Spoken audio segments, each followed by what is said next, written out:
Bom dia, irmãos. Graça e paz a todos aí que vão chegando. Eu creio que só vai acordar aí em nome de Jesus. Ninguém morto. Mas, esse tempo aqui da manhã, eu sempre falo isso. Eu tenho oportunidade, para mim, o tempo da manhã é mais gostoso assim, para as coisas diferentes, a estudar a palavra de Deus, meditar enfim, a gente tá com a mente mais, vamos dizer assim, as coisas mais refrescadas, vamos dizer assim. Acabamos aí de acordar, estamos tranquilos, não estamos aí com a carga do dia, Então, quero convidar você aí, em nome do Senhor Jesus, para que cada momento, pessoal, vai assistir agora ou depois, não importa. Importa que nós estamos aqui fazendo aquilo que Deus pôs em nossos corações, importante a ministrar, ensinar, revelar aquilo que Ele tem nos dado, palavra, na vida e tudo, e da percepção da vida, Nós estamos aqui hoje com o doutor em teologia aqui, o Marcos Diniz, não deixar a gente. Doutor em crime? Quem é esse? Aquele cara do desenho? Pode ser também, mano. Aquele, Também. Aleluia. Glória a Deus. Abençoe. Também está aqui na técnica. Andressa, virou budista? O que ela está fazendo aqui? De dia e de noite? Amém. Andressa está ali em uma posição estranha, não sei o que é aquilo. Mas vamos continuar, irmãos? Tem que estar alegre, Que não é possível chegar aqui cedo já. Chorando, né? Não dá, né? Não, a alegria do Senhor só for. A alegria vem pela manhã, tá escrito, O choro dura uma noite, mas o que vem? A alegria vem pela manhã. Aí, ó. Tá vendo? Isso não tem jeito. Se preparem, irmãos. Amém, irmãos? Se preparem que hoje é coisa maravilhosa da parte de Deus, mano. É tudo bom, glória a Deus. Infelizmente, eu não sei quem vai assistir isso aí também. Mas é coisa boa da parte do Senhor. Amém? Oremos então, quero passar essa grata honra aqui pro nosso jovem Marcos. Amém. Deus, obrigado por essa manhã. Somos gratos, Deus, que somos livres para estudar, entender e cultuar e glorificar o Teu nome, Senhor. Por isso te agradecemos, Deus, porque cremos e entendemos que o Senhor está conosco. Cremos e entendemos que o Senhor usa as nossas vidas a alcançar e edificar a vida das demais pessoas, Senhor. Que nessa manhã frutos aqui possam ser crescidos, Senhor Deus, possam vir à luz esses frutos, que as pessoas possam receber da Tua palavra através das nossas vidas, que nós venhamos aqui passar para as pessoas aquilo que o Senhor tem já tratado em nós, porque assim será um modo verdadeiro. Todos nós possamos ser edificados e crescer diante da Tua presença, Pai, é que eu te peço também que o Senhor guarde as nossas casas, as nossas famílias, em nome de Jesus, amém. Pai, eu também quero, Deus, te adorar nessa manhã, Deus, em nome de Jesus Cristo. Diz a Tua palavra, Deus, as misericórdias do Senhor se renovam a cada manhã. Eu creio, Deus, em nome de Jesus, que a Tua boa mão, Tua graça e Teu favor, ó Deus, nos consola, Deus, nos direciona e nos dão sanidade, Deus, para continuarmos, ó Deus, equilibrados na Tua mente preciosa e poderosa de Jesus, mentalidade do reino, Pai, no nome do Senhor Jesus. Eu peço a Ti, Espírito Santo, que além dos nossos erros e falhas, ó Deus, de tantas coisas, o Senhor venha, por Tua misericórdia, se manifestar e nos ajudar, nos conduzir, como diz a Tua palavra, Senhor. O Senhor nos faria lembrar de todas as coisas que nós temos sido ensinados por Ti, Jesus. E nessa manhã nós possamos, ó Deus, encontrar o caminho que devemos seguir e aquele que devemos abandonar. Em nome de Jesus. Queridos, graças a Deus, em nome do Senhor Jesus, eu trouxe aqui hoje o Marcos Vinícius, é fruto de uma conversa que nós tivemos essa semana a respeito de domínio próprio, de como as pessoas pensam. E a questão do domínio próprio é um dom, né? Um fruto, melhor dizendo. Uma graça manifestada pelo Espírito Santo em nossas vidas, para que a gente deixe de ser iracundo, bravo, estúpido e coisas dessa natureza. Então, antes que o próprio Marco Vinícius já comece a fundamentar essa questão, e depois nós vamos linkar com imaginação e fé,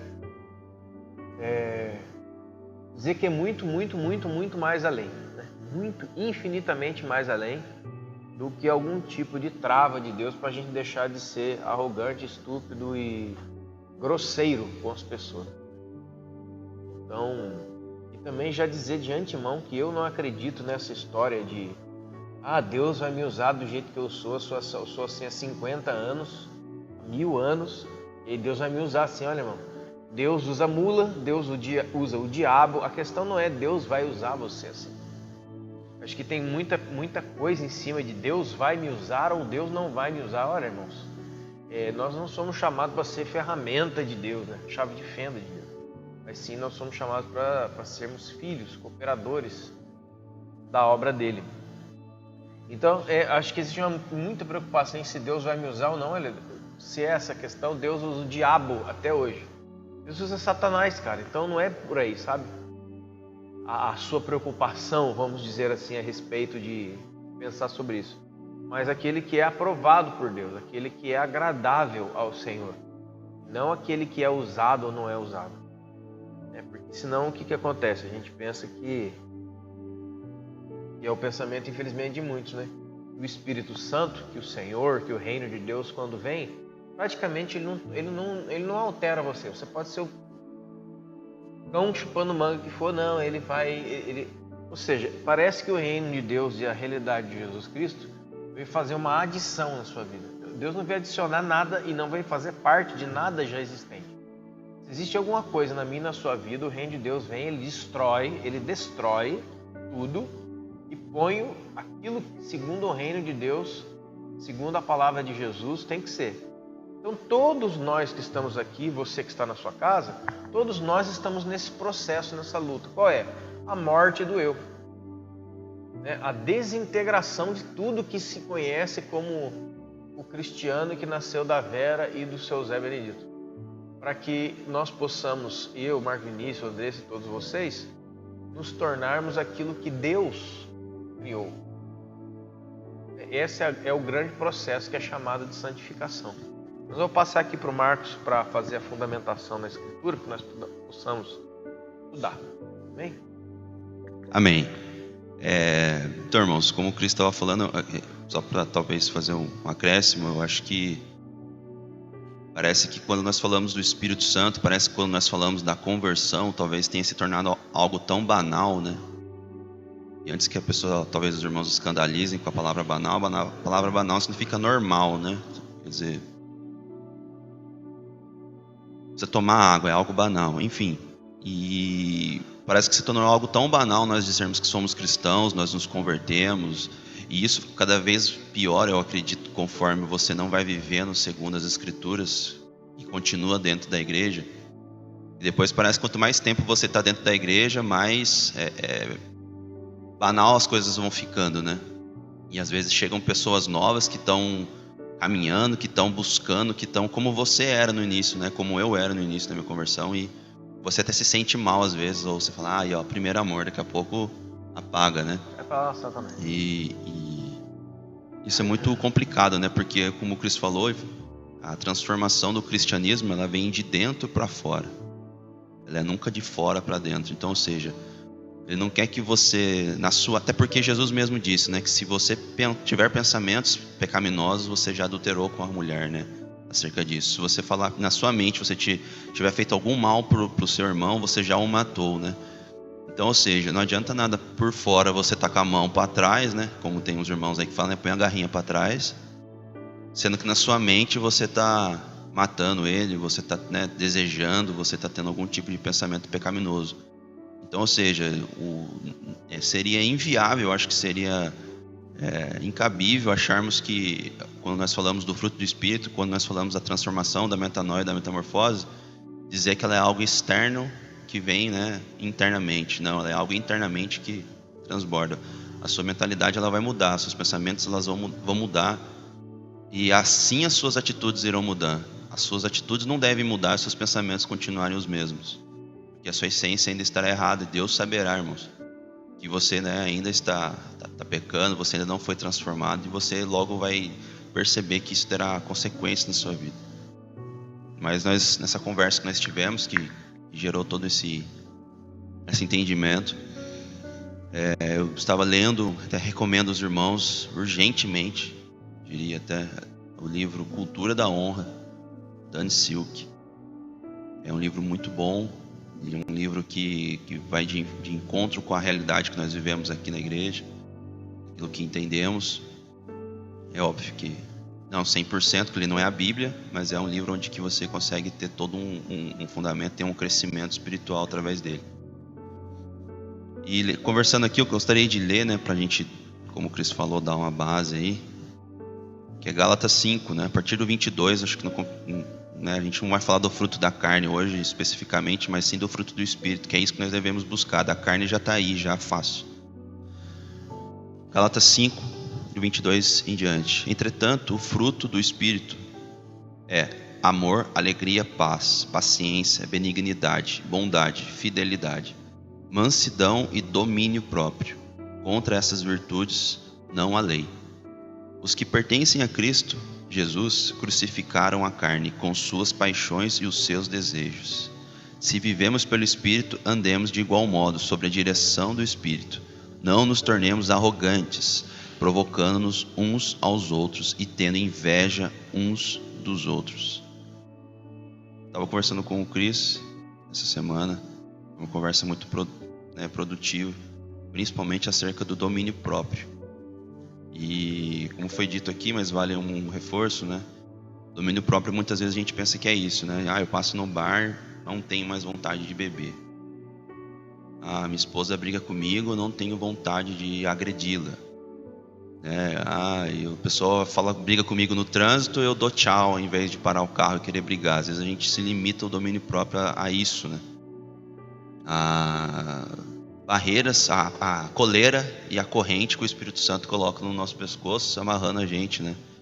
E na verdade não é isso, né? O domínio próprio ele vai muito mais, na verdade é isso também, né? Mas acredito que ele vai de uma maneira muito mais profunda dentro do nosso espírito. Quando você consegue obter-se esse domínio próprio, você começa a discernir e a entender aquilo que está acontecendo ao seu redor. Você não permite mais que circunstâncias, pessoas tirem você, entre aspas, da presença de Deus. Permita que alguém, como o Cristo que depois vai falar de uma maneira mais profunda, mas entre no seu jardim com Deus. Você, tendo essa proteção, tendo esse domínio próprio, você para de você. Porque que acontece? Aqui diz que o fruto é o domínio próprio. Então, ou seja, não é o domínio sobre alguém. Não é você impor algo sobre alguém, é você dominar a si mesmo. Às vezes a gente fala que é os frutos do Espírito. Não, na verdade, se você for ler a palavra aqui, é o fruto do Espírito. E por que isso é muito importante? Porque só vem através de um relacionamento com o Espírito Santo.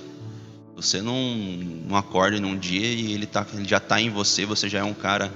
Não, isso é um processo, é algo que vai aumentando gradativamente, mas vai aumentar a qualidade, vai de acordo com o seu relacionamento com o Espírito Santo. Bom, mas como assim? O que é o domínio próprio?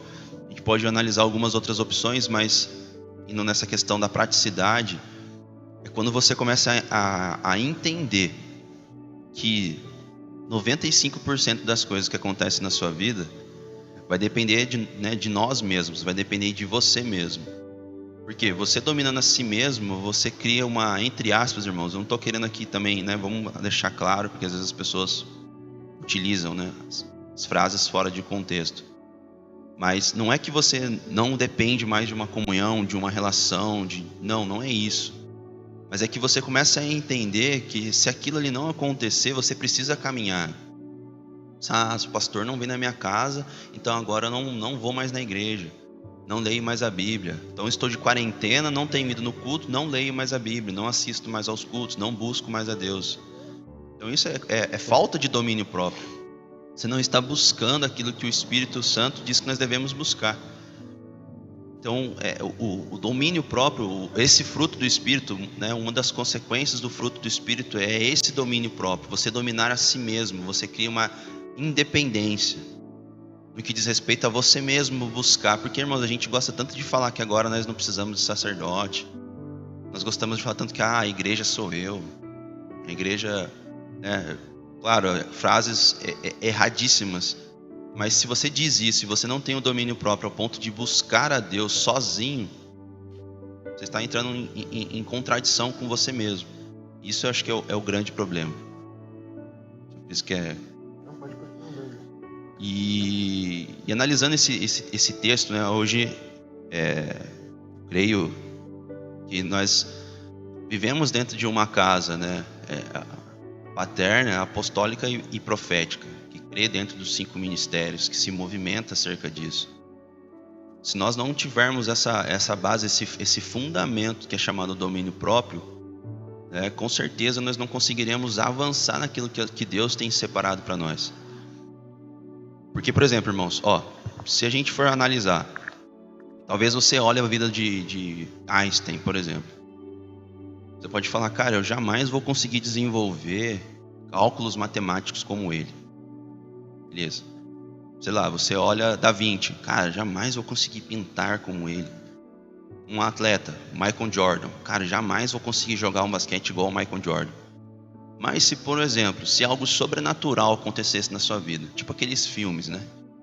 Que tem um garotinho que pega o tênis lá que caiu no fio. E o tênis, ele tem um poder sobrenatural. Se você coloca aquele garotinho lá no filme, não sei se vocês já assistiram, não vou lembrar o nome do filme agora, mas ele é um filme que passou muitos anos na Sessão da Tarde.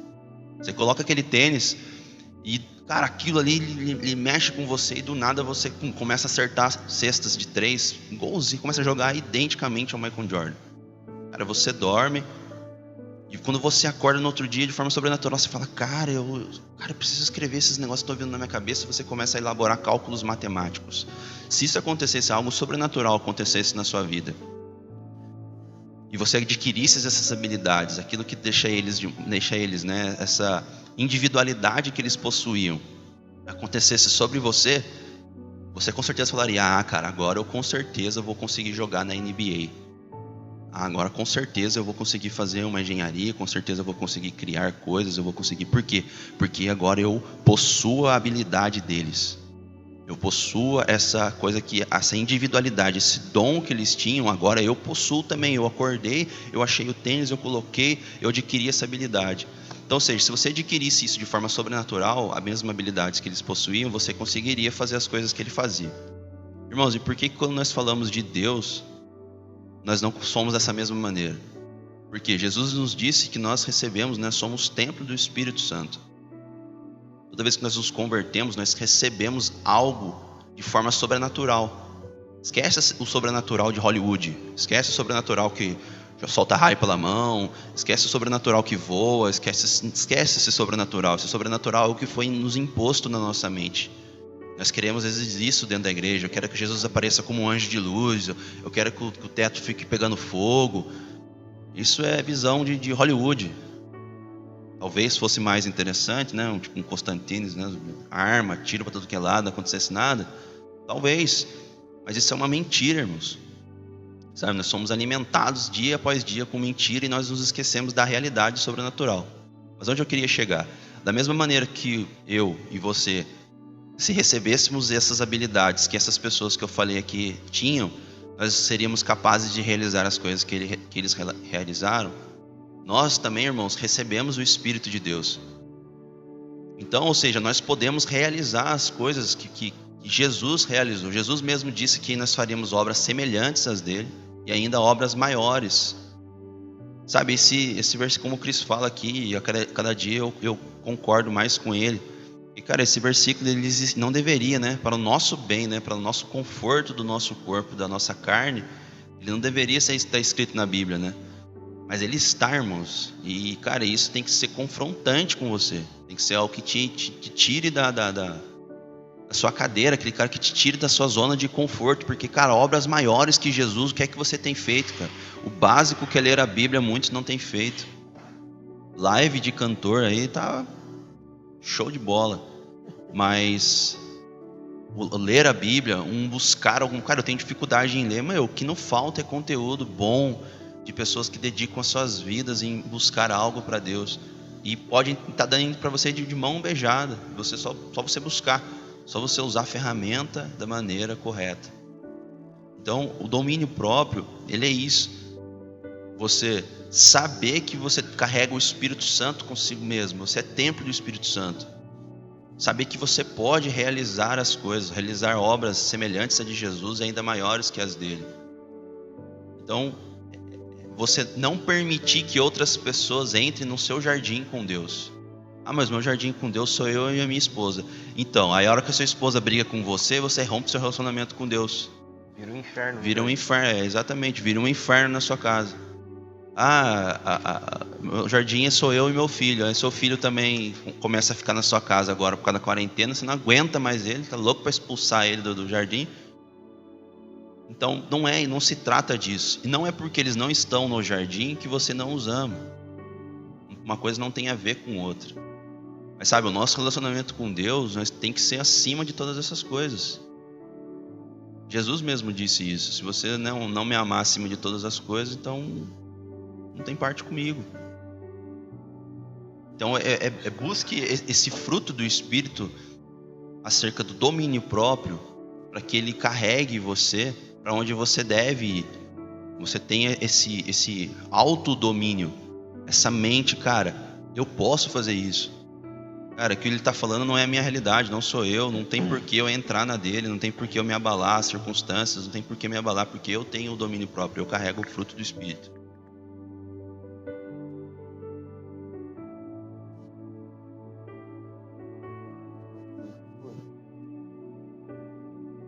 Não, para concluir, eu acho que a gente deve sempre se fazer uma autoanálise. Por quê? Porque às vezes, irmãos, acho que talvez até para adentrar no próximo tópico, nós criamos realidades na nossa mente. Veja bem, nós criamos uma realidade na nossa mente. A frase ela vai começar sempre assim: eu acho. Então, eu acho que a Andressa tá brava comigo hoje. Aí você não sabe, eu não sei, eu estou achando, né? O acho ele pressupõe algo, né? Então, eu acho que a Andressa está brava comigo. Aí automaticamente o que eu faço? Eu já me coloco na defensiva. Por quê? Porque eu acho que ela está brava comigo. Eu acho. E eu vou me movendo dentro desse achismo. Talvez eu possa passar o final de semana inteiro sem conversar com ela, né? Como a gente fala, né, no ditado popular, pisando ali em ovos para não, né? Sendo que, na verdade, depois que você vai conversar com ela vai falar: meu, não, tô de boa, tô tranquilo, não aconteceu nada, é que... Enfim, qualquer outra coisa. Então, ou seja, você imagina algo e você caminha dentro dessa realidade, imaginando aquilo, e aquilo se torna uma verdade na sua vida. Quando você tem o domínio próprio, você entende quem você é, você tem o controle da sua vida, cara, é o simples. André, você tá bravo comigo? Ah, não. Beleza. Pronto. Acertou a situação. Ou, André, você tá bravo comigo? Eu tô. Então, como é que a gente pode fazer para alinhar isso daí, para resolver isso daí, para acabar com essa realidade? Então, você caminha dentro da verdade, você não caminha dentro daquilo que você acha, você não caminha dentro daquilo que é a imaginação. Você tem o domínio sobre si e isso faz com que você caminhe dentro de uma verdade. Nunca permita que as vozes, a voz do inimigo, irmãos, ela é, mais uma vez, ela é de fora para dentro, ela não consegue ser de dentro para fora. Então ela vai querer colocar um pensamento na sua cabeça para que aquilo ali se torne uma verdade e um princípio que você tenha capacidade de brigar por ele. Então o domínio próprio te impede de ter isso, de passar por isso. Você sabe quem você é, você sabe para onde você vai. Amém? Amém. Para fazer uma paráfrase aí naquilo que o Marcos estava falando, é interessante entender, por exemplo, Jesus falou e foi claro, irmão. Jesus foi, como sempre, ele é claro, ele disse assim: que seja a vossa palavra sim, sim e não, não. O que passar disso é de procedência maligna. Você se debruçar, sobre o texto de Gálatas, a partir do capítulo 16, do capítulo 5, verso 16 até o verso 26, você vai ver que está falando primeiro, né, ele está falando das obras da carne, que são conhecidas, aí tem uma lista grande ali de obras da carne, pecados, né? E depois ele vem um fruto do Espírito. Então a primeira coisa que nós temos que entender, o fruto do Espírito é uma resposta de Deus a todo o nosso disparate pecaminoso, toda a nossa desconjunção espiritual. Deus envia através da pessoa do Espírito Santo como se fosse uma resposta, um antídoto para todo esse veneno que está na junção da nossa carne e da nossa alma. Por quê? Se você começa a analisar as chamadas obras da carne, você tem que entender que nós, como seres tridimensionais, vamos dizer assim, ou tricotômicos, sei lá como que você quiser chamar, ou nós somos três, corpo, alma e espírito, e formamos, na verdade, uma só pessoa, você vai entender que quando a palavra de Deus fala carne, não significa que a sua carne, ela é, né, a parte física do seu corpo, simplesmente. Porque é preciso entender isso aqui. O físico da nossa vida, ou seja, esse corpo aqui, o apóstolo Paulo chamou de tabernáculo, que vai se dissolver, esse corpo aqui, essa matéria aqui, ele não tem nele mesmo as vontades de maneira completa. Entenda bem. Qual é a função dessa nossa parte aqui, ó, dessa parte tátil nossa aqui, né? Essa massa física. É como se fosse assim realmente por onde nós temos as nossas sensações, frio, fome, coisa e tal, certo? Então ela emite sensações, é o grande emissor de sensações. Então a carne junto com a alma, que é aí sim é onde moram os nossos desejos, a nossa imaginação não rendida a Cristo, os nossos pensamentos, as nossas formas de enxergar a vida. Quando a alma e o corpo não estão sujeitos ao Senhor Jesus, ao senhorio de Jesus, à luz da palavra de Deus, o que acontece? Os dois se combinam e formam o que a Bíblia chama de carne. Então não entenda a carne só como a minha mão tem uma vontade de roubar aquele dinheiro. A carne humana, o físico, ele não produz isso. Tá? Agora, a imaginação, o pensamento, o desejo do homem habita na sua alma, que quando não está sob o senhorio e domínio do Espírito, o que acontece? Ela emite desejos para a carne. Então a carne devolve sensações e ela emite desejos. Ou seja, a alma mesmo, a alma humana, ela não come churrasco. Mas ela emite o desejo, porque estar num churrasco não é somente um desejo de colocar uma carne na sua boca e vai emitir sensações de gosto, de gostoso, coisa e tal. Mas de tudo que a alma se aproveita daquele ambiente do churrasco ali, que tem muita coisa para ela se alimentar ali. Então quando o Espírito Santo vem habitar em você, né, ele vem, então aqui aí já começa a dar problema já. O problema é o seguinte, irmãos, como o Marcos está falando aqui, existem séculos e séculos de mentiras dentro da igreja, histórias mal contadas, histórias contadas assim, sabe? Então assim, quando o Espírito Santo veio habitar em você, uma das primeiras obras do Espírito Santo, o Espírito Santo tem muitas obras. O Espírito Santo está fazendo muitas coisas, esse é o problema. Uma das primeiras coisas que ele vem, como diz a palavra, é nos convencer do pecado, da justiça e do juízo, para que nós possamos crer que somos pecadores e precisamos de um Salvador. Na segunda obra do Espírito Santo ali, eu não estou falando exatamente por ordem, mas assim, uma coisa para você entender basicamente. Outra coisa que o Espírito Santo faz é guiar você a toda a verdade. Lá em João 14, João 16. E fazer você lembrar de todas as coisas que Cristo te ensinou. Certo? E depois ele starta em você um processo de transformação. Ou seja, aquilo que está lá em Romanos 8, por exemplo, diz assim que todas as coisas cooperam para o bem daqueles que amam a Deus e são chamados segundo o seu propósito, né? E qual o propósito é esse? De fazer, através do Espírito Santo, todos nós a imagem e semelhança de Jesus. Semelhantes a Jesus. Então, veja as obras magnas, as obras importantíssimas do Espírito Santo. E aí vem, né, o Espírito Santo habitar em nós, né? O Espírito Santo vem para habitar em nós. E ele, assim, ele não veio habitar em você e em mim porque ele não tem casa, porque ele é um sem terra, é do pessoal do PST. Não, nada disso. Ele veio habitar em você porque ele tem uma missão dentro de você. O que é o quê? Estabelecer o governo de Jesus dentro da sua vida. Preste atenção nisso aqui, irmão. O Espírito Santo ele não veio fazer parte da sua vida, morar dentro de você. Sabe, umas coisas meio românticas. É bonito, né? Ele veio morar em mim, tá legal. Como se ele fosse uma pessoa que não tem onde morar. O Espírito Santo é o Senhor, né? Ele é uma das pessoas da Santíssima Trindade do Senhor. Então, ele não é um cara que, sabe, tá por aí. Ele não é um espírito imundo que anda pelo deserto procurando uma casa. Ah, mas ninguém disse isso. Mas ninguém diz, mas pensa como. Reage como. Entendeu? Então, quando o Espírito Santo vem morar em nós, vem habitar em nós, ele tem uma missão, ele está trabalhando. Ele intercede por nós, os nossos gemidos inexprimíveis, dentro de nós mesmos. Nós somos a casa de onde o Espírito Santo emite suas orações de intercessão. É para quê?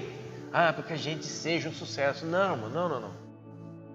É para desfazer o grande mal que o pecado instalou em nós. Qual é o grande mal que o pecado instalou em nós? A quebra, a destruição do relacionamento pelo qual nós somos feitos filhos de Deus. O poder de ser feito filho de Deus é o poder relacional, aquilo que nós chamamos de fé. Okay? Então o que acontece? Dentro dessa moradia, desta presença do Espírito Santo, começam a ter resultados, frutos. Uma das primeiras coisas que você tem que entender no texto, que o fruto do Espírito não é o seu fruto depois que ele veio morar em você. Mas não é a mesma coisa? Não. É o fruto dele em você. Isso aqui, mas isso aqui é mortal. O que está dizendo aqui? Isso aqui significa a seguinte coisa. Que se ele está em você, ele produz os frutos dele mesmo. Porque os frutos do Espírito são inerentes à pessoa do Espírito, não são inerentes à nossa pessoa. Não é o Espírito Santo que veio morar em mim e aí em mim eu comecei a melhorar e dar certo. Não. O fruto do Espírito Santo é a manifestação da vida do Espírito Santo dentro de nós. E não a nossa melhor. Nossa, agora entendi, vou parar com isso daí, coisas dessa natureza. Então isso daqui é mortal. É só você ler depois, né? Diz que aqueles que são de Cristo crucificaram a carne e suas paixões e concupiscências. Se vivemos no Espírito, andemos também no Espírito. Então veja que é a mesma coisa que diz em Romanos, na Bíblia toda. Tem uma questão aqui. Mas eu sou assim mesmo. Então, irmão, então tem um problema sério. Ou você está desviado, ou você está em apostasia, ou você nunca se converteu ao nosso Senhor Jesus Cristo na sua vida. Você adquiriu uma cultura evangélica, você gosta daqui, você gosta dos irmãos, você gosta de cantar, você ainda é a religião que você era. Você ainda, porque assim, quem é filho de Deus senão aquele que está sendo transformado por Deus? Você não é filho de Deus e nem tem o Espírito Santo, porque você vem aqui. Eu sou da Petra, mas você não vale nada dizer que é daqui, dali. Isso não vale absolutamente nada. Isso aqui já é uma quebra naquele negócio de que igreja que você é. Eu sou daquela igreja, daquele slogan, uma família, não sei o quê. Dessa casa é sua casa, adoração, missão. Irmão, essas coisas não têm valor, é zero. Zero. Esquece essa porcaria aí. A pergunta não é onde você congrega. A pergunta é, tem alguém morando dentro de você? Tem. Então? Mas é eu e ele. E aí que está o problema. O Senhor Jesus falou que tudo aquilo que nós recebemos do Deus que nos vem oculto, outro problema, entendeu? Vamos cortar esse negócio de... né? O secreto é um quarto, né, cara? Ai, Senhor. É isso que dá, irmão. Nós temos uma fé baseada em músicas. Baseado em filme, né? Filme, música. Então, e não na escritura. Então, veja só. É o teu Deus que te vê em secreto. Quem é que está em secreto os dois? Eu ou ele? Ele. Você está vendo Deus aqui? Olha ali. Não. Então ele está no secreto, ou seja, ele está no mundo espiritual invisível para mim. Este Deus invisível que me dá as coisas na intimidade, fará com que as coisas que eu recebi na intimidade sejam manifestas publicamente. Então está aqui, ó. Veja que o fruto, amor, alegria, paz, longanimidade, benignidade, bondade, mansidão e domínio próprio, são ações diretas do Espírito Santo em qual área da vida? Na carne? Não. Na alma. E também não são no Espírito, são na alma. Ou seja, existe uma preocupação tão grande, entre aspas, essa preocupação, né? Existe um cuidado, melhor dizendo, tão grande da parte de Deus com a nossa alma, e Ele envia o Espírito Santo, vamos dizer assim, com essa carga atômica, para dar um jeito em nós no que diz respeito da alma. Então, quando fala de, por exemplo, aqui, domínio próprio, como o Marcos falou, não é questão de eu era bravo, não sou mais, isso aí tem que ser, certo? Porque a ira é o quê? É o descontrole da alma sendo despejada na carne. As pessoas quebram coisas, lançam no outro, e aí é um demônio puro, né? E aí depois fala, mas eu sou assim mesmo. E justamente, irmão, você falou certo, você é assim mesmo, mas o seu eu em Deus não é assim mesmo. Então aqui tá o espaço. E é engraçado que infelizmente, né, a gente que tem andado um pouco ainda, né, acho que se eu andasse mais eu ia ficar mais assustado ainda, utiliza-se dessas características ruins, de caráter não transformado, para dizer que pertence a determinado ministério. Eu sou mal-humorado, então eu sou profeta.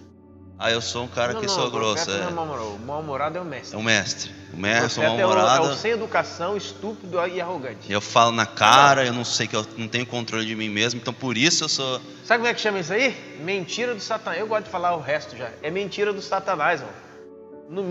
No máximo, você é um profeta que enviou, o diabo enviou. Pode cortar essa história aí, ó. Mas me ensinaram. Ensinaram da onde? Eu quero saber da onde que tiraram isso. Exatamente. Da apostila, é apostila do Satanás, rapaz. Cala essa boca. Para de falar mentira. Chega. Parou. E agora eu estou incorporado no Senhor também. Agora vai dar briga. Senhor, incorporado no Senhor, né? Mas... bom, só já ia orar aqui. Incorporado no Senhor, tá escrito. Então, eu nele e ele em mim, tá certo, Tá certo. Amigo, olha só, irmão. Vamos voltar ali, que eu já fiquei bravo com isso que você falou. Olha só. Então, veja só que domínio próprio. Agora eu quero dar uma aprofundada nisso aqui. Como o Marcos falou, então, irmão, domínio próprio que domina, que serve para dominar os nossos descontroles carnais, assim, é a última instância lá do cara que vive praticamente igual um porco, chafurdando na lama. Eu não estou falando desse aí, não. Eu quero falar do domínio próprio como resultado da presença do Espírito Santo em nós, dominando a sede, o centro da manifestação de todas essas coisas descontroladas. E é o que? A nossa mente. Ou seja, pessoas que fizeram domínio próprio, negócio de briga, não brigava mais. Não. É também dominar todo o sentimento, todo o desejo que reside na alma. Porque, assim, o que significa, então, senhorio de Cristo? Ele manda... Então, veja só, aqueles que vivem pela lei obedecem a uma lei enquanto o seu coração não está transformado. Os que vivem na graça é o contrário, eles obedecem a lei por causa da transformação do seu coração. E cuidado que esse negócio de lei não existe mais. Vamos tacar o carnaval na terra. Olha, irmão, não é isso não, a Bíblia diz que a lei é boa, viu? Mal somos nós.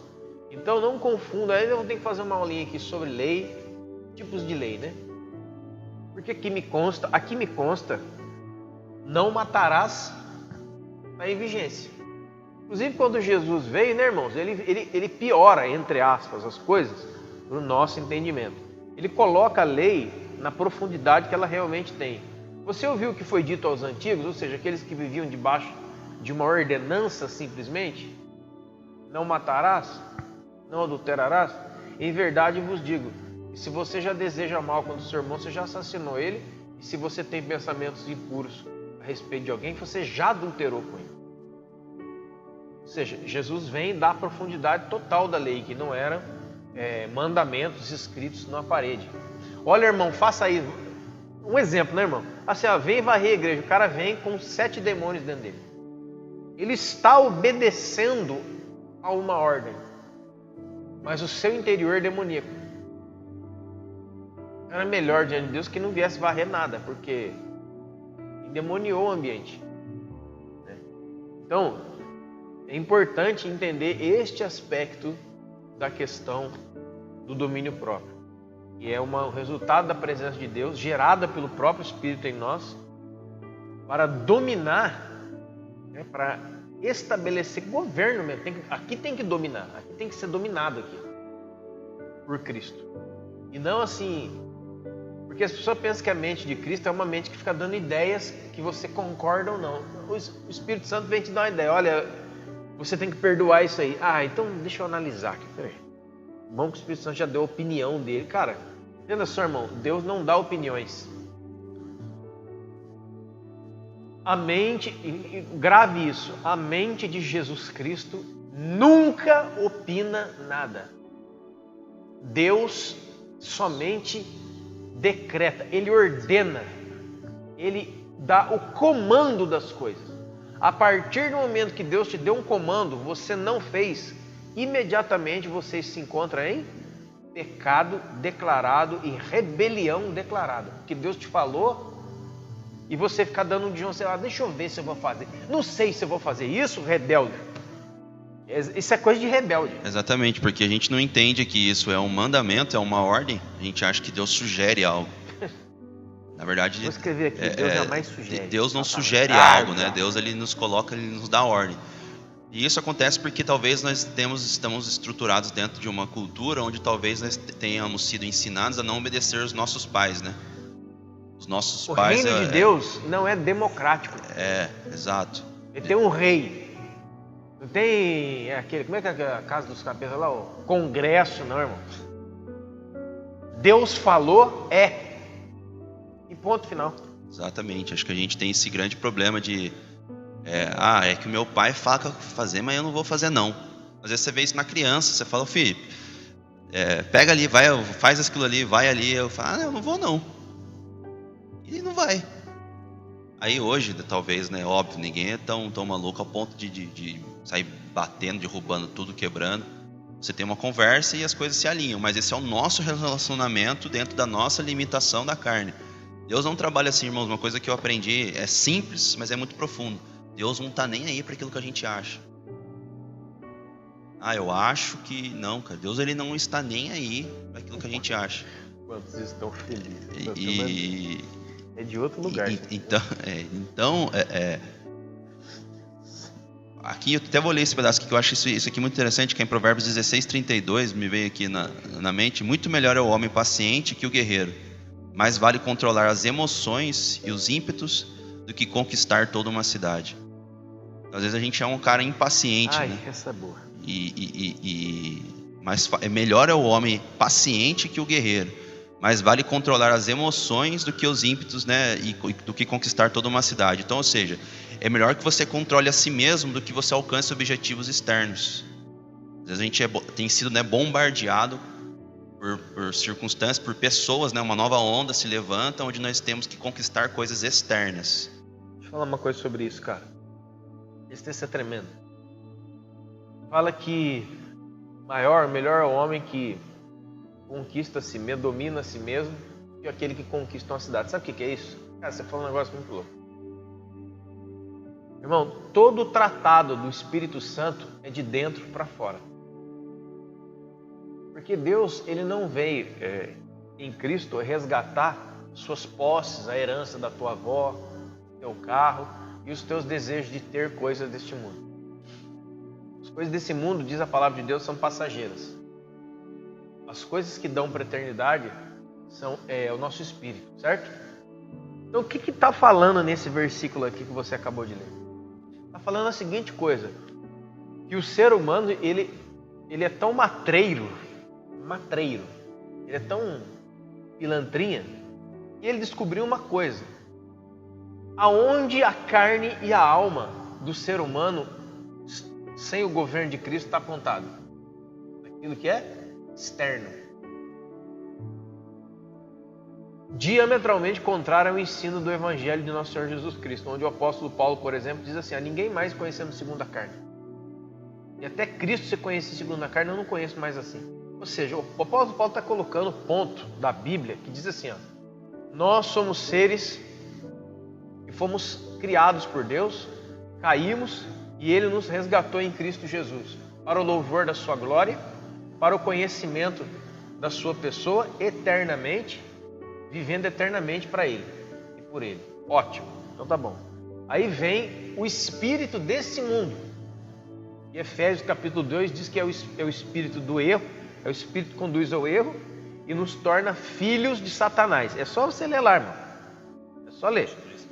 Certo? É o espírito do anticristo. Bom, tem gente que está preocupado com a marca da besta, mas antes da marca da besta vem a marca do besta, que é a pessoa que está viajando. O cara está viajando.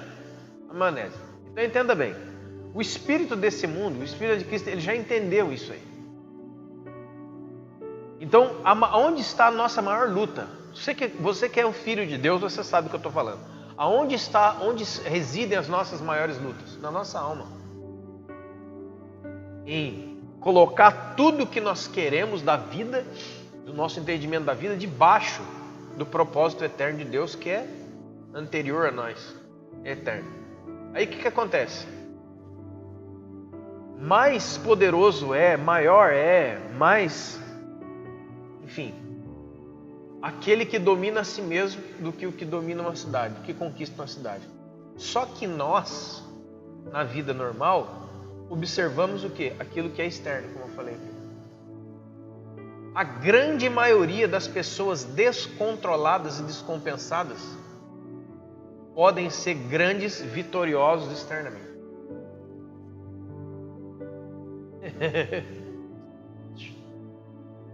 Esse dia eu estava vendo um marmota. Sabe o que é uma marmota? Aquela que sobe da terra. Vamos falar marmota, né? Esse dia eu estava vendo um marmota falar a seguinte coisa: ele era um patriarca. Eu estava dormindo com o olho assim, um aberto. Eu sou um patriarca, eu não preciso obedecer nada e nem ninguém. Um tempo atrás aí eu obedeci meu pai. Mas agora que eu tenho conhecimento, eu não obedeço mais ninguém. Porque isso que Deus quer para mim, que eu não obedeça ninguém, porque eu sou um patriarca, eu sou não sei o que na terra, vou tocar o terror na terra. Você vai, esse cara. O diabo, né? Mas esses caras são cheios desta frase aqui, ó. A hora que eu escutei isso aí, eu falei: ó, o diabo aí, ó. Deixa eu ver o seu rabo. A frase era o seguinte: não adianta, inclusive essa frase está na boca de muitos pastores no Brasil, hein? Cuidado, essa frase aqui, ó. Mas olha os meus resultados.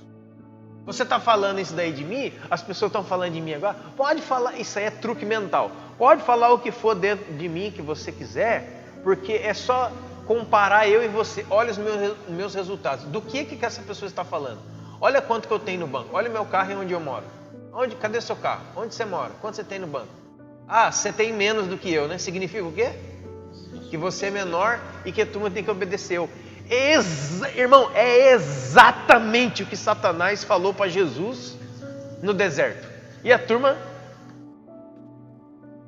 Então, cara, você pode passear com o Lamborghini voando. Para mim, ó... Entendeu? Não vale absolutamente coisa nenhuma. Porque o nosso Senhor Jesus Cristo falou em Lucas 2 a seguinte coisa: o verdadeiro valor de um homem não consiste na abundância dos bens que ele possui. Ai, Jesus, obrigado, Jesus. Então, veja só. Caminhando por isso daí, você vê que muito melhor é o homem que domina a si mesmo. Por quê? Porque esse está no centro da vontade de Deus. Ele está de comum acordo com o Espírito Santo para vencer os problemas da alma não regenerada. Os pensamentos que não estão debaixo do senhorio de Jesus. Mas controlar uma cidade, ter grandes resultados externos, é o que atrai o quê? Os olhos da minha carne. É o que atrai o quê? A ambição da minha alma. Então, cara, eu quero ter o que esse... E assim, veja só. Cara, eu quero ter muito dinheiro porque eu quero ter um iate. E dentro desse iate, eu tava em Ubatuba lá com o Eduardo, e eu vi o cara passando com um barco. Dentro do barco tinha churrasqueira, Marquinhos. Eu falei, rapaz, que legal, né? Então, não vou ser hipócrita aqui. Pô, quem não quer andar num barco que tem churrasqueira? Eu quero. Só que eu preciso entender, em nome do Senhor Jesus Cristo, que aquilo ali é uma mensagem da minha alma e da minha carne.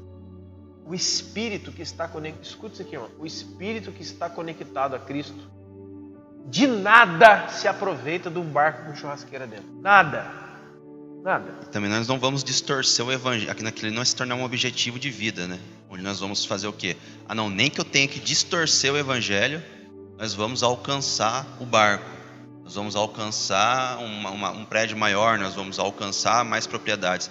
Porque, irmãos, vou dizer para você, o evangelho verdadeiro, ele é confrontador.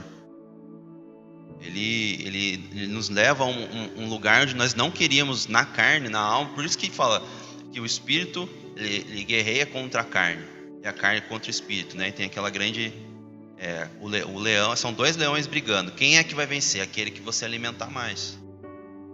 Então, eu acho que também é uma questão de mentira, que nós somos enganados durante muito tempo, é que o brasileiro ele tem o costume, né, de não ler o manual. Você compra, um exemplo, você compra um celular, você instalar. Você não lê o manual do celular. Você simplesmente pega e já vai abrir a câmera. Tem a câmera, tem não sei o quê. Mas eu, irmão, sou um cara que às vezes tem uma curiosidade de ver se o celular tem algum recurso ou não. Eu vou na internet e acabo procurando alguma coisa, se tem alguma coisa a mais. Ou seja, nós perdemos a possibilidade de se aproveitar 100% do aparelho, porque simplesmente nós não queremos sentar e ler o manual ali 10, 15, 20 minutos, que seja. Então, ou seja, nós não temos essa capacidade, igual, por exemplo, futebol. Futebol hoje no Brasil, ele é um esporte muito popular, talvez o mais popular. Então todo mundo entende, então todo mundo quer dar pitaco. Uhum. Não, cara, eu acho que isso aqui, não, eu colocava outro, cara. Todo mundo é técnico. Outro exemplo. Irmãos, se você faz também, não tem problema. Um grupo de engenheiros, pessoas estudadas que dedicaram a sua vida a desenvolver um carro e uma moto. Aí eu vou lá, compro o carro e uma moto. Aí o que eu faço? Eu rebaixo o carro, ponho um escapamento barulhento, adultero o motor. Ou seja, eu altero um projeto que já estava pronto para o meu consumo. Daí começa a dar um monte de problema. O carro não presta. E eu fico bravo. E isso é tão verdade, irmãos, que é tão contraditório isso que o pessoal faz, porque assim, depois, quando a maioria dos casos, tá? Eu sei por experiência própria que eu estou falando. Não que eu faça isso, mas eu cresci nesse ambiente. Que quando você vai vender o carro, você tem que deixar ele tudo original de novo. Você vai passar numa perícia, você tem que deixar ele original de novo. Então, ou seja, você já está andando de uma maneira que você acha bonita, e muitas pessoas ao seu redor, e de fato fica bonito, mas é errado. Certo? Então você compra uma moto, beleza, tal, você coloca um escapamento, você acha que vai vir um helicóptero, mas é uma motinha. Entendeu? Então, esse é a cultura brasileira. Nós não temos esse hábito de ler o manual.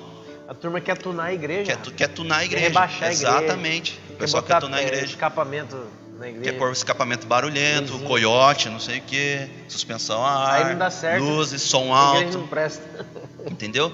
Aí na hora que não Jesus... Não vem botar tuning em mim não, viu? Vai sair daqui. E na hora que Jesus voltar, irmãos, vai ser como o cara da perícia. Ele vai querer saber, mano, seu carro tá todo rebaixado, cara. Muito essa roda não é original, cara. O carro tá turbinado, cara. Entende o que eu tô falando, irmãos? E sim, eu não sou leigo. É muito, né? Eu sei que agora aprovaram muita coisa. Você pode entrar com pedido de muita coisa. 2, 3 coisas, parece. Você pode entrar na delegacia lá e legalizar isso, eu sei. Mas, quer um exemplo? Seu carro é rebaixado. Eu andei já há muitos anos com carro rebaixado. E é o seguinte, o carro rebaixado hoje, por exemplo, em Pindamonhangaba, é um perigo. Se você for ver hoje, não é uma crítica não estou aqui para falar isso, mas só para você entender. Que hoje o nosso asfalto, não sei as outras cidades, mas o nosso asfalto é tão ruim que se você andar com um carro rebaixado, você vai ter prejuízo, você vai se prejudicar.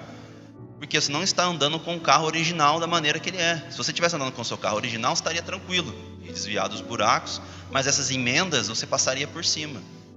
Você está andando com algo original, aquilo que era para ser.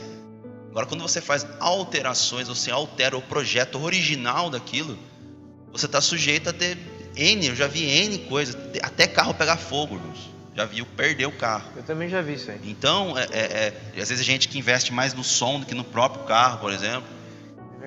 Entendeu? Se a gente for trazer isso dentro da igreja, mais entretenimento do que o próprio evangelho.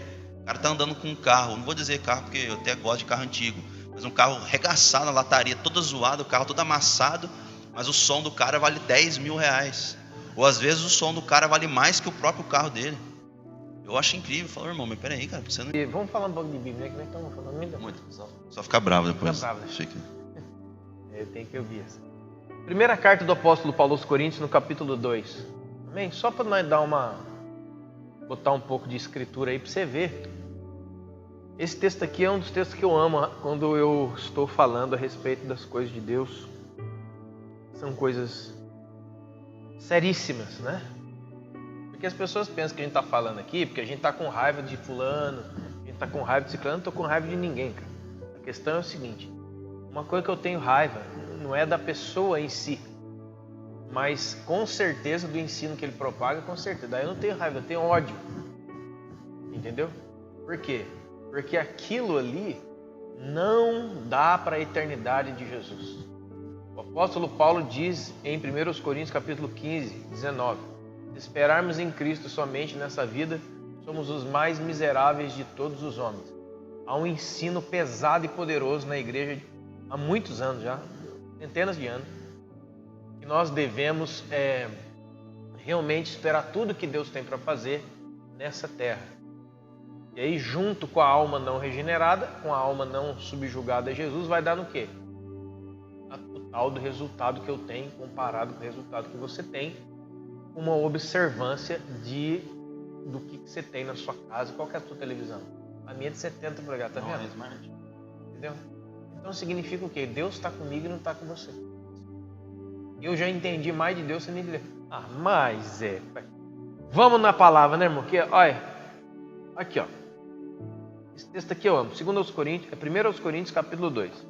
Irmãos, quando eu fui ter com vocês, anunciando o testemunho de Deus, eu não fiz com ostentação de linguagem ou de sabedoria, porque eu decidi nada saber entre vós, senão a Jesus Cristo e esse crucificado. E foi em fraqueza, temor e grande tremor que eu estive entre vós. A minha palavra e a minha pregação não consistiram em linguagem persuasiva de sabedoria humana, mas em demonstração do Espírito de poder, para que a vossa fé não se apoiasse em sabedoria humana, mas sim no poder de Deus. Entenda bem isso aqui. Por que o apóstolo Paulo falou isso aqui? Porque Corinto, né, é uma região grega, certo? Então o que acontece, amados? Pelo menos de cultura helênica. Então acontece, quando o apóstolo Paulo chegou em Corinto para falar de Jesus, as pessoas falaram, é mais um sábio, mais um estudioso, mais um filósofo, mais um homem, como ele foi falar, mais um tagarela, mais uma pessoa que veio trazer uma nova religião. Então o apóstolo Paulo falou assim, não, gente, eu não estou falando aqui o que eu acho, eu não estou falando aqui o que eu penso, eu não estou falando aqui o que eu formulei segundo a minha vida, não estou falando aqui porque eu comprei 2 carros, não estou falando aqui porque eu moro não sei na onde, eu não estou falando segundo isso, eu estou falando segundo a verdade. Ele fala assim, eu decidi, veja só, cara, é muito diferente. Eu decidi não saber nada do que eu sei para poder falar de Jesus. O que ele está falando? Eu não vou adicionar coisas dessa vida, sabedorias e saberes e filosofias dessa vida para tentar persuadir vocês a acreditarem em Jesus. Jesus é isso aqui, ó. Então, eu não quero que a fé de vocês esteja embasada na própria mentalidade de vocês com outro nome. No próprio achismo. Isso é tão presente, irmãos. Quem que é Deus? Essa pergunta é uma das perguntas mais malignas que tem. Quem é Deus para você? Veja só, a sutileza. Quem é Deus para você? Como assim, quem é Deus para você?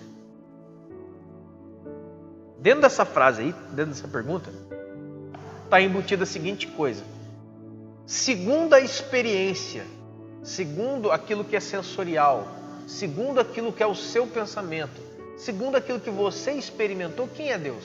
Então, esse aí que ele vai falar não é o Senhor Jesus. É uma imagem idólatra que ele criou dentro do coração dele. Entendeu? Então, Deus para mim é assim, é tudo. É tudo, ele é, sabe? Aí ele fala as frases bonitas, mas a construção daquele Jesus é mais parecido com Papai Noel misturado com o Coelho da Páscoa do que com o Senhor da Escritura. Que hora que, nossa, é bonito o que você falou. É bonito o que ele falou. Porque é uma linguagem o quê? Persuasiva de sabedoria humana. Quem que não quer um Deus amigo? Fala pra mim. Jesus te ama, rapaz. Quem que não quer um Deus amigão? Quem que não quer um Deus que está do seu lado? É praticamente o gênio da lâmpada. Esfrega a Bíblia e ele vai sair 3 desejos, hein? Meu filho, eu te amo. Eu vim aqui nesse mundo por causa de você, rapaz. Como diz lá o rapaz do... Você é o... Cara, cada louco. Você é o centro do Evangelho. Você é o centro de Jesus. Esse cara é maluco, cara. Ele deve ter passado... Ponto fraco de Deus. Ao invés de ele ter passado álcool na mão, acho que ele bebeu 1 litro de álcool. Como é que é a outra? Essa outra aí? Como é que é? Você é o ponto fraco de Deus. Você é o ponto fraco de Deus. Meu Jesus. Ou nós somos iguais a Jesus. Não, e é engraçado a turma na plateia, todo mundo chorando e querendo esse Deus. Por quê? Porque não há nada mais delicioso para a alma humana do que um Deus criado por ela mesma. É delicioso para ela. Rapaz, esse é o Deus que eu estou querendo. Aí você tem um livro, que é a Escritura, que é a Bíblia, dizendo para você que a base do... Por exemplo, a base do trono de Deus é justiça e retidão. É aquele... Deus chorão, cadê o Deus chorão? O Deus fraco, o Deus chorão. Deus que precisa de nós, né? O ponto fraco de Deus é essa daí, foi o próprio Satanás. Então, irmãos, veja só. Vou ter que continuar lendo. Ficando bravo com isso aí. Olha só, irmão, versículo 6. Olha que coisa linda e maravilhosa. Olha aqui. Entretanto, irmãos, nós expomos sabedoria entre os experimentados, mas não a sabedoria deste mundo, nem a dos poderosos dessa época, que são nada. Veja, irmão, fala de uma sabedoria desse mundo e de uma sabedoria de gente poderosa. Mas quando volto para a palavra de Deus, mas isso aí sabe o que é? Isso aí é nada. Está correndo atrás do vento. Igual fala lá em Eclesiastes. Você está correndo atrás do vento, rapaz. Olha lá. Mas falamos a sabedoria de Deus em mistério, que era oculta outrora, a qual Deus preordenou desde a eternidade para a nossa glória. Sabedoria essa que os poderosos desse mundo não conheceram, porque se tivessem conhecido, jamais teriam crucificado o Senhor da glória. Mas como está escrito, nem olhos viram, nem ouvidos ouviram, e nem penetrou em nenhum coração humano o que Deus tem preparados para aqueles que o amam. A turma pensa que esse versículo é um dia, né? Eu vou estar no céu e vai contar as coisas que eu quero no ouvido. Não, é o versículo 10. Mas nos revelou pelo Espírito, porque o Espírito a todas as coisas prescruta, até mesmo as profundezas de Deus. Porque qual dos homens sabe as coisas? Porque qual dos homens sabe as coisas do homem, senão o próprio Espírito que nele está? Assim também as coisas de Deus, ninguém as conhece, senão o Espírito de Deus. Se alguém julga conhecer qualquer coisa de Deus, não pode ser de particular entendimento. Irmãos, tudo que alguém julgar saber da parte de Deus só pode ser revelado pelo Espírito Santo. Como diz lá Pedro, né? Nenhuma parte da Escritura ou nenhuma profecia é de particular elucidação. Mas homens santos escreveram inspirados da parte de Deus toda a Bíblia. Toda a Escritura é a palavra de Deus. Olha lá.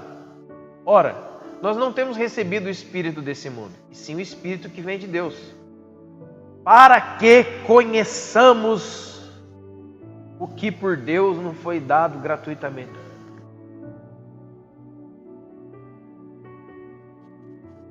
Disto também falamos, não em palavras ensinadas pela sabedoria humana, mas ensinadas pelo Espírito Santo, conferindo coisas espirituais com espirituais. Mas aí tem, né, irmão? A alma já vai pular, tem que dar uma manifestada aqui. Aqui, ó. Porque o homem natural não aceita as coisas do Espírito Santo de Deus, porque parecem loucura, e não pode entendê-las, porque elas se discernem espiritualmente. Deixa eu falar obrigado, Senhor, que Deus já mandou aqui agora. Escuta isso aqui, ó. Esse versículo aqui, tem o diabo, irmão, o diabo, ele é um leitor. Escuta isso aqui, o diabo ele é um leitor da Bíblia. Ele é o espírito de luz, certo? Que se vestiu de luz, de uma sabedoria que parece de Deus, mas não é. Esse versículo aqui, eu já vi sendo usado por gente para justificar as coisas mais escabrosas que podem existir. Sabe por quê? Toda hora que você não entende alguma coisa, é porque você não vive no Espírito. Ah, vai o diabão, vai o capeta. É que você não vive no Espírito, Marcos. É que você não está naquele degrau lá. Olha lá. Tem orado pouco, jejuado pouco. Entendeu? Vai o filho do diabo, mentiroso. Aqui, ó. Porque isso aqui, irmão, veja só, está dentro de um contexto. Qual que é o contexto? Da humildade. Irmão, tem uma coisa que é difícil de um homem natural receber, é a humildade do Espírito. É a vida comum com Deus que é sobrenatural para aqueles que vivem fora dela. Sobrenatural, irmão, não é, sabe, você entrar aqui com um pó de pirlim-pim-pim, pó de ouro no corpo. Aí entrei aqui com uma limusine de 10, 60 portas. Sabe, olha meus anéis, olha onde eu fui, olha onde eu cheguei. Então, isso é justamente o que o texto fala, que é a sabedoria e o poder desse mundo. Agora, o que é escandaloso para esse mundo? O contrário. Quando a Bíblia diz aqui coisas sobrenaturais, não é poder, é o... Como é que é aquele do Star Wars, o Imperador Palpatine, Darth Vader, solta raio, não, cara. O sobrenatural é aquele que é, como diz a palavra, sobre o natural. E qual é o natural do homem natural? É a ganância, é o desejo por tudo que é sensorial dessa vida. Então vou ler de novo. O homem natural, ele não aceita as coisas do Espírito Santo, porque parecem loucura. Eu falei, cara, não é possível você não desejar tudo que todo mundo deseja. Então, cara, você não quer ter 3 mulheres? 4? Uma ruiva, uma mulher. Não, eu não quero. Não quero. Você não quer ser rico, milionário, jogar dinheiro, brincar de Silvio Santos? Não. Cara, você só pode ser louco. Você é burro, você é louco, você é um idiota. Como que você não pode querer as coisas assim? É porque eu já tenho coisa melhor. Eu já tenho as coisas pertencentes à salvação. O meu Senhor me disse, não juntei para vós tesouros na terra, onde os ladrões... onde a traça rói, a ferrugem corrói e os ladrões escavam e roubam. Mas ajuntai-vos para vós tesouros no céu, onde você não pode ser roubado e aquilo ali não é corroído, certo? Então veja, e depois ele fala, porém o homem espiritual julga todas as coisas, mas ele mesmo não é julgado por ninguém. Porque quem conheceu a mente do Senhor, que o possa instruir? Nós, porém, quero saber, o capeta agora. Nós, porém, temos a mente de quem? Tem um livrinho. Tem aí nas bancas aí? Não tem nem banca mais. Tem aí. É O Segredo da Mente Milionária. Ele está aqui, ó. O Segredo da Mente Milionária. Você tem, né, André? O Segredo da Mente Milionária aqui, ó. E depois vai haver outro. E além disso, porque eu me agradei do que você pediu, te darei riquezas, força, tal. Então o segredo da mente milionária é o quê? Seja humilde e peça sabedoria para conduzir a sua vida diante de Deus, de maneira que os outros encontrem o caminho e não percam o caminho. E é interessante que ali é conduzir o povo, de como o Cristo estava falando, né? Da gente pensar, mas eu não sou pastor, não vou conduzir igreja. Me veio aqui na memória, porque a gente sempre gosta de procurar saídas, né? Para fazer, mas isso aí eu não sou eu, não. Sempre a gente procura, eu não me enquadro nisso aí, eu não sou essa pessoa, eu não... Irmãos, deixa eu dizer algo, por exemplo, se você como cristão, se você é homem ou mulher, primeiramente você tem uma responsabilidade sobre a sua própria vida.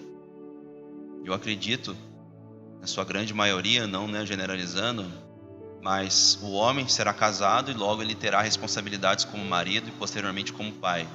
E a mulher também, quando se casar, terá responsabilidade como esposa e como mãe. Então, isso já é uma responsabilidade. Às vezes a gente acha que pastor ele tem que ser, eu não. Porque o pastor lida com o povo dentro da igreja, mas e você na sua casa? E você na sua família? E você no seu trabalho? E você na sua, no seu ambiente social, no seu ciclo social? Como é que você tem se conduzido? Isso é muito... É a questão do domínio próprio, né? Tudo volta a cair dentro do domínio próprio. Às vezes a gente acha que não tem essas responsabilidades. Não, cara, no meu trabalho, eu não posso manifestar a presença de Deus, eu não posso falar de Deus, eu tenho que seguir diante do fluxo. Não é isso. Acho que o acumular riquezas, é óbvio que tudo hoje gira em torno de você ter o dinheiro. Ninguém aqui é louco, não acha isso, né? Ao contrário, aqui nós estamos utilizando de várias ferramentas que têm o seu valor. Mas o que nós estamos querendo dizer aqui é que o valor, aquilo que é realmente precioso, ele não tem a ver com aquilo que você tem, mas com aquilo que você é. Você buscar a presença de Deus, você buscar o Espírito Santo, e se o Espírito Santo te levar através disso a obter riquezas, como aconteceu no próprio exemplo do próprio Salomão, glória a Deus por isso. Mas isso não pode mover você. Em pessoas que encaram, por exemplo, não sei se você já lidou com isso, acredito que sim, encaram o chamado ministerial como uma profissão. Então serei pastor, né? Acho que é o mais comum, né? Porque eu quero ter uma profissão, então eu vou adentrar dentro disso aí para eu ter meu salário, para eu ganhar a minha vida acerca disso. E é aquilo que a gente enxerga por aí. Tem pessoas que, entre aspas, não são conhecidos como pastores, mas são pastores, e tem muitos pastores que estão aí e não deveriam ser. Então a gente não deve nunca buscar as coisas no que diz respeito a obter riquezas. Não é isso que nos move. Você para eu poder ganhar. Você para eu ter uma profissão. Você deve buscar ser, e se vier a ter riquezas, saiba administrá-las, né? Eu acho que isso também é muito importante, a gente ter, mais uma vez, o domínio próprio. Tem pessoas que estão ganhando 10 mil reais, 20 mil reais e estão endividadas. Também não tem o domínio sobre aquilo que ganha. Tem pessoas que estão ganhando 500 reais, o salário mínimo, né? Então, dentro das suas limitações, é óbvio, mas estão vivendo bem, estão vivendo felizes. Então, na verdade, talvez não seja como o quanto você ganha, mas sim o que você faz com aquilo que você tem, no que diz respeito às riquezas, né? Na sua linha de contentamento. Então, busque a sabedoria diante de Deus, como foi Salomão, para conduzir a sua própria vida em Deus, para ter esse respaldo, para ter esse domínio próprio, para conduzir a sua família, para conduzir você a encontrar a Ele. Porque aquilo que o Cristo falou, por mais que eu tenha um entendimento, porque, irmãos, graças a Deus, né, muitos de nós temos esse mínimo de você interpretar um texto. Você consegue olhar, não é para fazer isso, beleza. Mas se você não tiver um encontro com o Espírito Santo, ele não vai testificar em você. Talvez você obedeça aquilo como uma lei. Não, na igreja me disseram que eu não posso fazer isso. Mas se você não testificar isso no seu espírito, você vai só ter um entendimento e vai ter uma busca somente externa e não interna. Porque você não tem esse entendimento. Não sei se vocês conseguiram me entender acerca disso. Então é necessário que a gente busque esse domínio próprio para que a gente tenha um encontro com o Espírito Santo. É o Espírito Santo que virá nos dar esse domínio próprio. Irmãos, quero ler agora com vocês para que todo esse contexto fique em cima cada vez mais da Escritura. Atos 17, 29 e 30.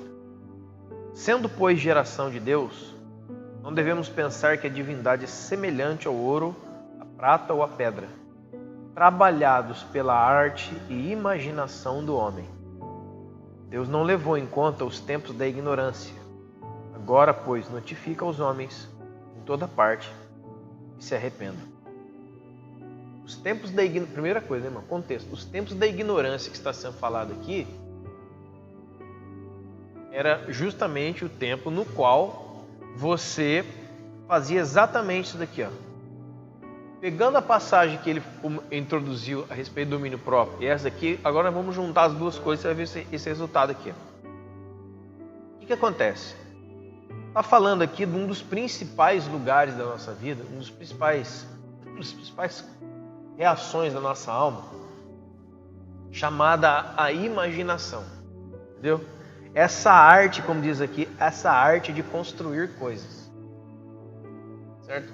Mas à noite no culto eu quero, existem alguns tipos distintos de imaginação, mas a imaginação basicamente é a arte de construir coisas.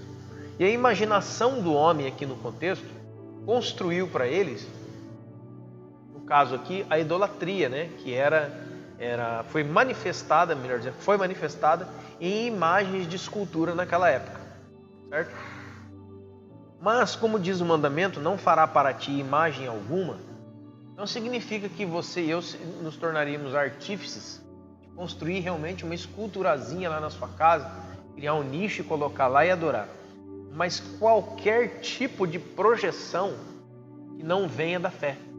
Como o apóstolo Paulo mesmo diz em Romanos, tudo aquilo que não vem de fé, tudo aquilo que não provém de fé é pecado.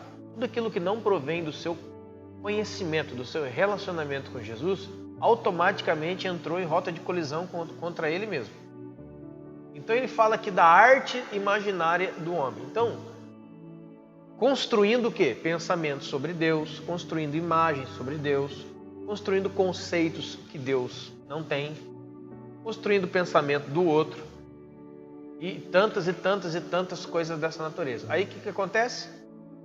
A mãe, a filha da imaginação é a ilusão. E a filha da ilusão, vamos dizer assim, né, é a decepção. Você pega aí 90% das pessoas decepcionadas com pai, com mãe, com amigo, com igreja, não sei o que, decepcionado com esse carro. Aí está decepcionado com isso. Por que ele está decepcionado? Porque ele não comprou um automóvel, ele não veio congregar na igreja, ele não veio ser meu amigo, ele não casou com o fulano, não. Ele casou com uma imagem que a mente dele construiu. Que o domínio próprio devia ter suplantado, trazendo o que? A mente de Cristo. Segundo a mente de Cristo, o que é uma igreja?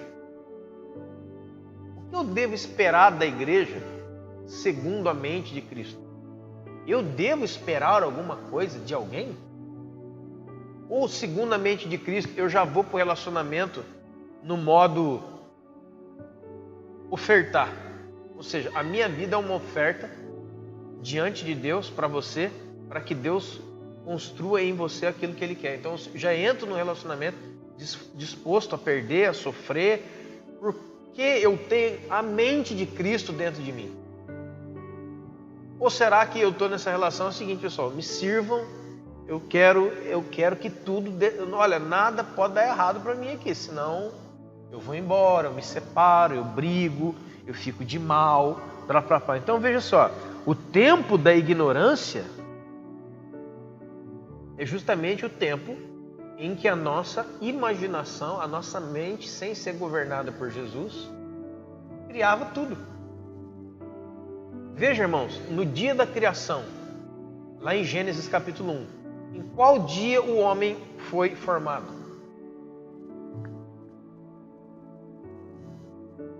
No sexto. O homem apareceu no último dia. Por quê? O que tem a ver isso aí? Deus disse, haja luz. E depois Deus foi dizendo a sua palavra e as coisas foram sendo. Deus criou todas as coisas e depois nos formou. O que significa isso? Ele não precisou da sua opinião para nada. Depois que Deus estabelecesse toda a sua base, ele colocaria o homem ali. Para que o homem não fosse parte, inclusive, da criação original de Deus. O homem viria criar coisas segundo a sua imaginação, conectada ao Criador.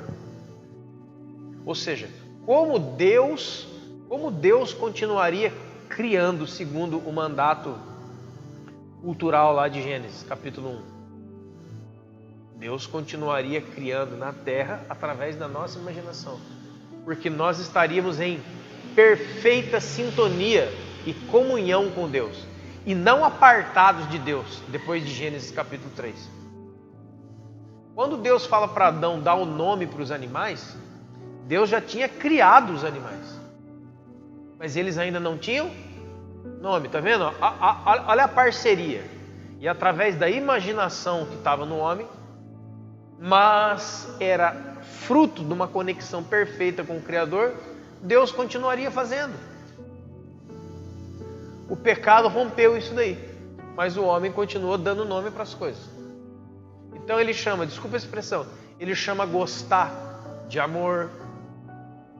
Ele chama a vontade dele de me perdoe o horário. Ele chama a vontade dele de ter relação sexual de amor. Entendeu? Ele chama a vontade dele de crescer na vida, desejo de Deus, mas não é dele mesmo. Ele vai dando nome para as coisas. Ele cria na cabeça dele uma igreja que ele que criou, porque não é da palavra de Deus, e dá o nome daquilo de igreja.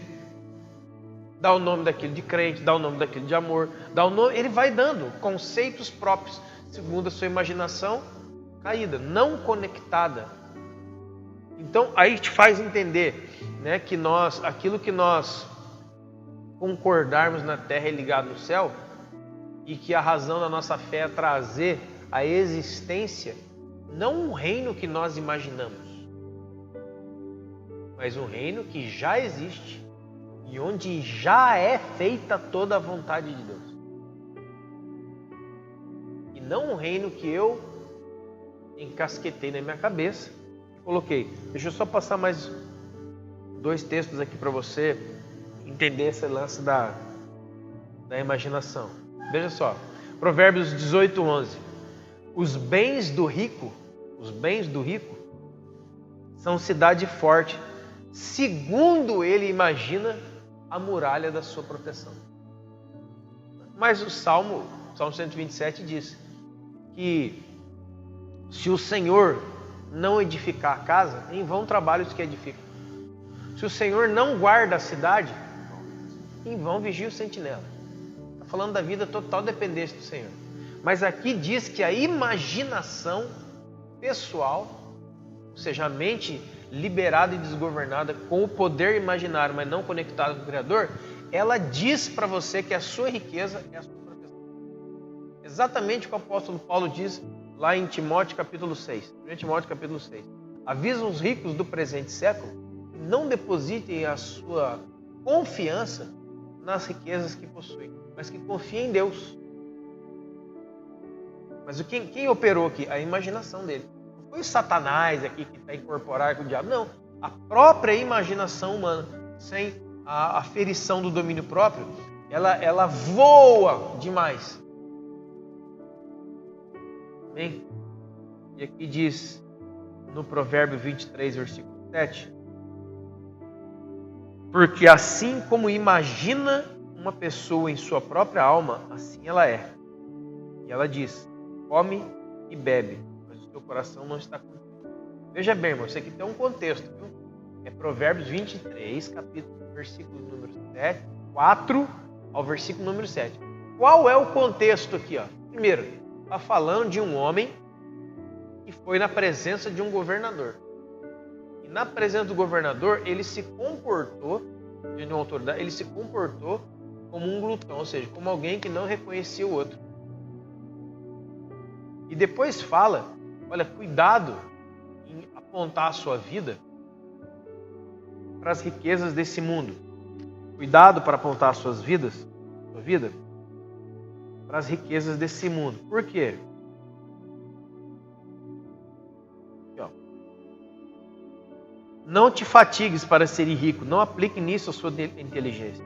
Porventura, você olhará, fitará com o olho naquilo que não é nada?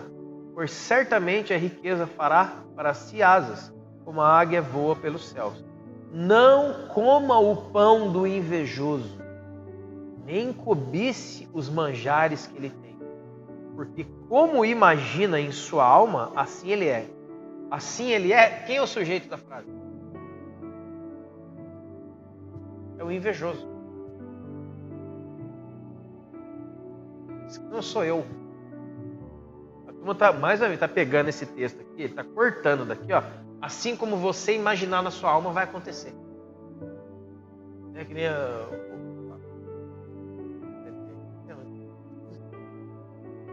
não, vai dizendo para você que você é tal coisa. Vai dizendo. Meu Deus, olha aqui. Porque como imagina em sua alma, assim ele é. Ele te diz, ele quem? Quem é o sujeito da frase? O invejoso. Ele te diz, pode comer, Marcolini, você vem na minha casa comer. Aqui, ó, é o versículo 6. Não coma do pão do invejoso, nem cobice o seu delicado manjar. Porque assim como ele imagina na alma dele, assim ele é. Ele diz para você, come e bebe, mas o coração dele não gosta. É o falso. Esse texto aqui está falando, olha irmão, vamos cortar o contexto todinho, vamos tirar ele fora. E aí, ó, como você imaginar na sua alma, você é. E tal, e vai falando que você é, porque você é. Vai falando que você é, porque você é. Ah, irmão, então vamos fazer um teste. Veja Jesus. Foi colocado ele num pináculo do templo e o diabo falou para ele, está escrito ao seu respeito, que aos teus anjos dará ordem para que te guardem e não tropece em pedra alguma. Lança-te daqui abaixo. Porque Jesus falou assim, ó, Jesus era a própria palavra. Irmão, se tem alguém que tem autoridade no que fala, é quem? É Jesus. Por que ele não falou assim, ó, crie uma ponte agora? Eu vou flutuar, ou melhor, eu vou me grudar com a palavra que meu pai não pulou. Ele disse, não tentará o Senhor Deus. A resposta foi tão profunda que o diabo, por exemplo, poderia ter, entre aspas ali, mas poderia talvez ter empurrado ele, né? Mas ele deu uma resposta tão, isso, que o diabo não tentar outro. Se o diabo tivesse empurrado ele, ele não cairia. Exatamente. Porque ele era a pedra da qual Deus o livraria. E não uma tentativa dele mesmo de testar. O diabo sempre soube quem era e quem é Jesus, né? Nós aqui tentamos nos articular. Ou seja, o diabo não pode te empurrar, nem me empurrar, mas ele pode sugestionar. Sugestionar com quem? Com a mesma pessoa que ele conversou numa árvore muito antes. Sabe quem?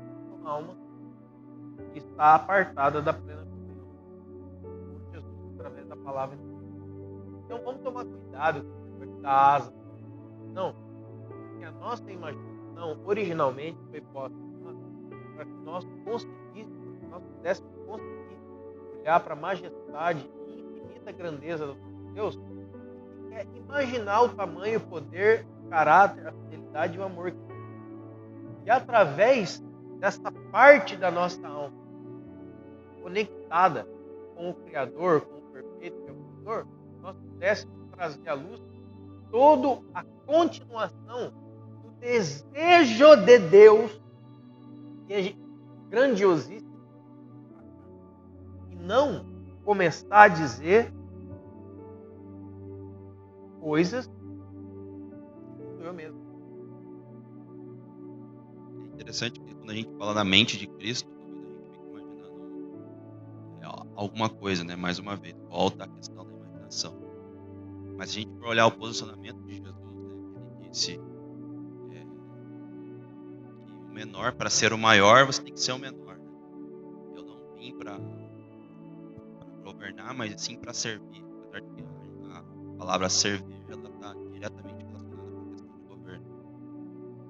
Então ele diz, se você quer ser o maior, você tem que ser o menor. Ele mesmo deu exemplo lavando os pés dos apóstolos. Quando os apóstolos dizem, Senhor, o Senhor quer que ore para que venha, né, raio sobre essa turma aí. Então, eu acredito assim, né? Lógico, isso é uma visão minha, é particular. Se eles sugeriram isso, é porque existiria essa possibilidade. Não iriam inventar isso de alguma maneira. Então, quer dizer, existia essa. A gente não tem. A Bíblia, ela é óbvio. Até tem um irmão que está falando uma vez da Bíblia. Mas essa Bíblia, ela é sim. Além de tudo, ela é um livro histórico. Ela é reconhecida como livro. Ninguém não vai entrar agora sobre a questão da veracidade da Bíblia. Mas então eu acredito que aconteceu-se muitas e muitas. Não tem como descrever que 3 anos do ministério de Jesus, né, no livro da Bíblia, seria. Né, caberia aqui. Então, foi nos colocada a essência que nós devemos entender e ter em nossas mãos para que nós possamos continuar, né, com o Evangelho, continuar seguindo o exemplo de Jesus. Mas então, o que ele fala? Não, vocês não discernem, vocês não sabem do Espírito que vocês são. Está vendo como Jesus resolve as coisas, como Jesus se comportava? Mais uma vez, né, a palavra cristão, esse é um grande problema, né? Nós nos intitulamos assim. Quando nós vamos ver na Bíblia, as pessoas diziam que nós devemos. Nós vamos chegar, opa, bom, eu sou cristão igual nós fazemos hoje, né, do Evangelho. Né? Lá naquele tempo, você era reconhecido por isso. As pessoas aqui diziam, eu vejo que você é um cristão, mas porque você segue os ensinos e se movimenta como Jesus se movimentava. Essa é a grande diferença. Acho que até Paulo aqui fala, né, no Atos, quando ele está pregando em Atenas, ele entra muito bem acerca disso, né? Falando acerca de Deus desconhecido para eles. Paulo ele sabia tão bem do manual, né? Ele sabia o que ele estava fazendo, ele era tão ligado ao Espírito de Deus, e ele adentrou dentro do conhecimento, da imaginação daquele povo, e a partir da imaginação ele trouxe quem de fato Deus é. Ele diz assim, né, a partir do versículo 24 até o 23, né, ele fala assim: pois caminhando pela cidade observei cautelosamente seus objetos de adoração e encontrei um altar com a seguinte inscrição: ao Deus desconhecido. Ora, pois é exatamente este quem cultuais em vossa ignorância que eu passo a vos apresentar. Olha que interessante, né? Os caras, na imaginação deles, criaram centenas de ídolos. Mas acerca do Deus que Paulo vai falar, né, eles não conheciam. Então, quer dizer, nossa imaginação é tão limitada que ela é incapaz de imaginar um Deus puro e santo, como Deus verdadeiramente é. E ele continua, né? O Deus, ele fala aqui, o Deus que criou o universo e tudo que nele existe. É o Senhor dos céus e da terra, e não habita em santuários produzidos por mãos humanas. Ele também não é servido pelas mãos dos homens, como se precisasse de algo, porquanto ele mesmo concede a todos a vida, o fôlego, e supre todas as nossas demais necessidades. De um só homem fez Deus todas as raças humanas, a fim de que povoassem a terra, havendo determinado previamente as épocas e os lugares exatos onde deveriam habitar. Deus assim procedeu para que a humanidade o buscasse e provavelmente, como que tateando, o pudesse encontrar. Entendeu, irmão? Deus já óbvio, mas Deus ele já sabia que nossa limitação para buscá-los, nós íamos como se fosse tateando, sabe, como alguém que não tem a capacidade. Hoje nós temos a capacidade de olhar, nós encontramos, mas ali nós somos tão limitados que para encontrar Deus nós teríamos que ir tateando, nós teríamos que ter essa dificuldade, né?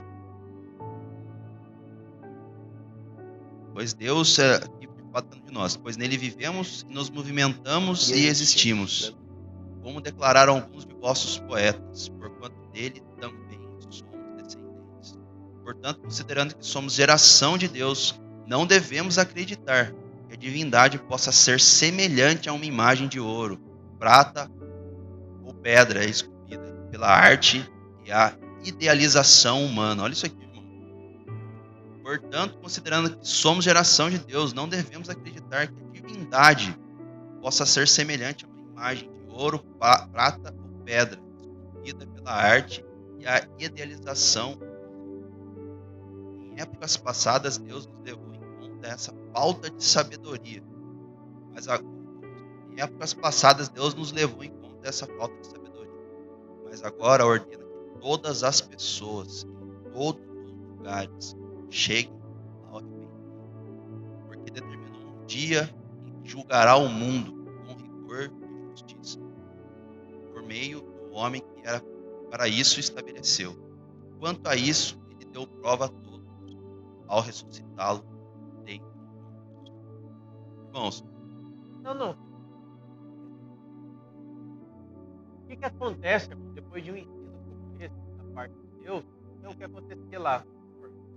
entretanto, alguns deles, povo ateniense, assim que ouviram falar sobre a ressurreição dos mortos, começaram a dizer zombarias, e outros ainda exclamavam: sobre esse assunto te daremos ouvidos numa outra oportunidade.